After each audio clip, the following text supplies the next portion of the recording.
గంటలకి లేసా? ఏం ఎప్పుడు లేసా? నేను 11:30. 11:30 11:30 అనాలి. అది ఏం చేసావు పొద్దున్నే లేచి? పొద్దున్నే లేచి జిమ్కి వెళ్ళిన. ఫస్ట్ రన్నింగ్కి వెళ్ళిన. జిమ్ అంటే జిమ్ ఇంగ్లీష్ లో చెప్తున్నావు, తెలుగులో చెప్పు. తెలుగులో ఎట్లా చెప్పాలి ఇప్పుడు దాన్ని? పరిగెత్తాను, వ్యాయామం చేశాను. అది మీ ఆంధ్ర తెలుగు అంతగా మాకు రాదు. సరే సరే సరే, తెలంగాణ తెలుగులో చెప్పు. తెలంగాణలో జిమ్మే అంటారు. తెలియదు. ఇంకా నువ్వేం చేసినావు మార్నింగ్? ఇప్పుడు ఎక్కడికి వెళ్తున్నావు? ఇప్పుడు టెంపుల్కి వెళ్తున్నావు. టెంపుల్ కాదు, గుడి. అరే ఈ గుడిని ఇంతకు ముందు ఎప్పుడైనా వెళ్ళావా? వెళ్ళలే. ఎందుకు వెళ్ళలే? వెళ్ళలే, ఇక నాకు తెలియదు, నువ్వు చెప్తేనే తెలుసు. సరే, ఏం తిన్నావు ఇవాళ? ఈరోజు నేను రోటీ ఇంకా లేడీస్ రోటీయా? రొట్టె లేడీస్ ఫింగర్ ఏంటి? బెండకాయ. అమ్మాయి చేతులు. బెండకాయ. అమ్మాయి చేతులు బెండకాయ.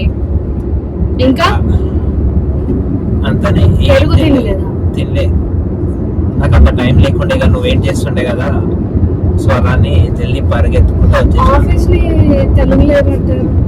ఆఫీస్ పని చేయు ప్రదేశం.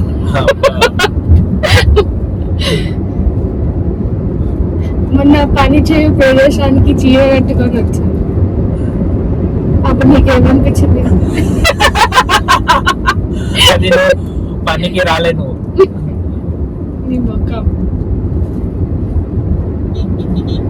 ఇంకా ఇంకా ఆ రోజు కానీ నువ్వు చీర కట్టుకొని వస్తే మొత్తం ఆఫీస్ అంతా షాక్. ఆఫీస్ కాదు, ఈ షాకు షేకు ఇవన్నీ మాట్లాడద్దు. తెలుగు నాకు నీ అంత తెలుగు రాదు కదా. మాట్లాడాలి. తెలుగు పోయి తెలుగు రాదా? నన్ను అక్కడ కమెంట్స్ లో అదే అడుగుతున్నారు, తెలుగులో మాట్లాడు అని. అచ్చా, అయితే నువ్వు నేర్పిస్తే తెలుగులోనే కదా మాట్లాడానంటే కాదు, అందులో సగం ఆంగ్ల పదాలే ఉన్నాయి అంటున్నారు. సరే, నెక్స్ట్ వీడియోకి తప్పకుండా ప్రయత్నిస్తానని చెప్పాను. సో అందుకని నువ్వు కూడా మాట్లాడుతున్నా కదా నేను, కానీ నీ అంత తెలుగు మాట్లాడతలేదు. నేనంటే తెలుగు అమ్మాయిని. నేను హిందీ అబ్బాయిని. నువ్వు హిందీ అబ్బాయివా?